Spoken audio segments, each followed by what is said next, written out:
নমস্কার বন্ধুরা, ফিরে এলাম নতুন আরেকটি ভিডিও নিয়ে। সঙ্গে রয়েছি আমি অজিত। বন্ধুরা, ইতিমধ্যেই তোমরা শুনেছো যে প্রায় কোটি কোটি আধার কার্ড কিন্তু বাতিল করে দেওয়া হয়েছে। মানে ইউআইডিএআইয়ের পক্ষ থেকে অনেক আধার কার্ড ডিঅ্যাক্টিভেট করে দেওয়া হয়েছে। তো এর আগের ভিডিওতে আমি তোমাদেরকে দেখিয়েছিলাম যে তোমাদের আধার কার্ড অ্যাক্টিভ রয়েছে নাকি ডিঅ্যাক্টিভেট করে দেওয়া হয়েছে, সেটি তোমরা কী করে চেক করবে। তো সেই ভিডিও দেখে তোমরা চেক করে দেখে নেবে যে তোমাদের আধার কার্ড অ্যাক্টিভ রয়েছে নাকি ডিঅ্যাক্টিভেট করে দেওয়া হয়েছে। তো এই আধার কার্ড যেগুলি রয়েছে সেগুলি বাতিল কেন করা হচ্ছে এবং বাতিল করা হলে তোমাদের কী কী অসুবিধা হবে এবং বাতিল করা আধার কার্ড তোমরা চাইলে কীভাবে আবার ফিরিয়ে আনতে পারবে, আজকের এই ভিডিওতে আমি তোমাদেরকে সে বিস্তারিত সেটি দেখাবো। তো চলো বন্ধুরা, পুরো ভিডিওটা তোমরা দেখতে থাকো। তো বন্ধুরা, তোমরা এখানে দেখতে পাচ্ছ, এখানে লেখা রয়েছে বাতিল হয়ে যাচ্ছে আধার কার্ড, চিঠি যাচ্ছে বাড়ি বাড়ি, সমস্যায় পড়ার আগে জানুন কী করতে হবে। তো এখানে দেখতে পাচ্ছ লেখা রয়েছে অনেক দিন ধরে জল্পনা চলছিল, অবশেষেই সেই আশঙ্কা সত্যি হলো। বাতিল হয়ে যেতে চলেছে বহু আধার কার্ড।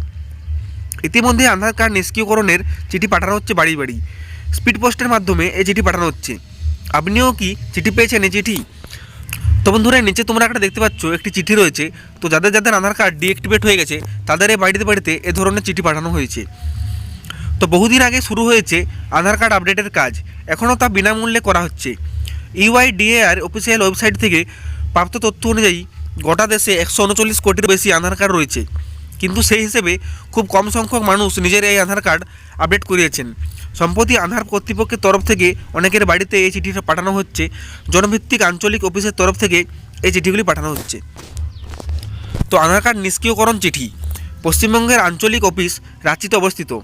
সেই অফিসের ঠিকানা হলো ইউআইডিএআই আঞ্চলিক কার্যালয়, রাঁচি। ইউআইডিএআইয়ের আঞ্চলিক কার্যালয় ফার্স্ট ফ্লোর, রিয়াটা central office building, Namkum industrial area, নিহার এসটিপিআই লোহাডিও, নামকুম, রাঁচি 834001। তো আঞ্চলিক অফিস থেকে পাঠানো চিঠির মাধ্যমে জানানো হচ্ছে সংশ্লিষ্ট ব্যক্তির আধার কার্ড বাতিল করা হয়েছে। তো কোন ধারার অধীনে তা বাতিল করা হচ্ছে এবং কেন বাতিল করা হচ্ছে সেটিও উল্লেখ করা রয়েছে সে চিঠিতে। তো এক কথায়, আধার কার্ড নিষ্ক্রিয় হয়ে গেলে সে আধার কার্ড আর কোনো কাজে লাগবে না। এখন প্রশ্ন হচ্ছে, তাহলে কি ফির নতুন আধার কার্ড বানাতে হবে? কিন্তু একজন ব্যক্তির নামে একবারই আধার কার্ড ইস্যু করা হয়ে থাকে। সেক্ষেত্রে আপনার কাছে যদি এই চিঠিগুলো আসে তাহলে কি করতে হবে? তো এখানে দেখতে পাচ্ছ চিঠি আসলে কি করতে হবে। আধার কর্তৃপক্ষের আঞ্চলিক অফিস থেকে পাঠানো এই চিঠিগুলোকে স্পষ্ট লেখা রয়েছে, এই চিঠি পাওয়ার পর যদি সংশ্লিষ্ট ব্যক্তি নিজের আধার কার্ড ফের চালু করতে চান তাহলে তাকে আঞ্চলিক অফিসে গিয়ে যোগাযোগ করতে হবে।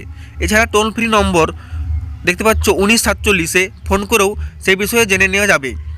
ইউআইডিএআইয়ের তরফ থেকে আগেই ঘোষণা করা হয়েছিল গত 10 বছরের মধ্যে যদি আধার কার্ডে কোনো প্রকার সংশোধন করে থাকেন তাহলে ইকেওয়াইসি করতে হবে। তবে এমনও অনেক মানুষ আছেন তাদের মোবাইল নম্বর ঠিকানা একই রয়েছে।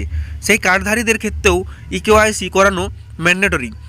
যদি না করানো হয় তাহলে আধার কার্ড বাতিল অবধি হতে পারে। এক্ষেত্রে যত দ্রুত সম্ভব এই কাজ করে ফেলার কথাই বলা হয়েছে।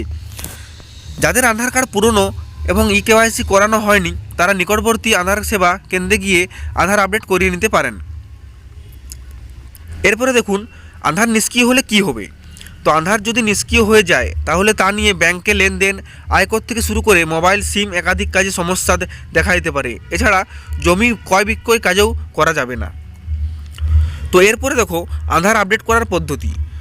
আধার কার্ডধারী নিজেই বসে কিংবা নিকটবর্তী কোনো সিএসসি সেন্টারে গিয়ে আধার কার্ড আপডেটের কাজ করে আনতে পারেন। যদি নিজে থেকে করেন তাহলে আপনাকে প্রথমে রেশন কার্ড এবং প্যান কার্ডের কপি ডাউনলোড করে নিতে হবে। এরপর নিজের আধার কার্ড দিয়ে আধার ওয়েবসাইটে লগ ইন করে এই নথিগুলি আপলোড করে জমা দিলেই হয়ে যাবে। তবে আপডেট করার আগে অবশ্যই একবার দেখে নেবেন আপনি এর আগে কবে আপডেট করেছেন কিংবা আদৌ করেছেন কি না। তো বন্ধুরা, আশা করি এই ভিডিও দেখে তোমরা বুঝতে পারলে যে আধার কার্ড কেন ডিঅ্যাক্টিভেট করা হচ্ছে, আধার কার্ড ডিঅ্যাক্টিভেট হয়ে গেলে কী কী অসুবিধা হতে পারে এবং ডিঅ্যাক্টিভেট হয়ে গেলে তা কীভাবে তোমরা ঠিক করে নিতে পারবে এবং আধার কার্ড কীভাবে আপডেট করে নিতে পারবে। তো বন্ধুরা, যাই হোক, আজকের এই ভিডিওটা বেশি বড় না করে ভিডিওটা এখানে শেষ করছি। ভিডিওটা ভালো লাগলে লাইক, কমেন্ট, শেয়ার করবে এবং যারা যারা চ্যানেলটিতে নতুন হয়েছো চ্যানেলটিকে সাবস্ক্রাইব করবে। দেখা হচ্ছে পরের ভিডিওতে। ধন্যবাদ।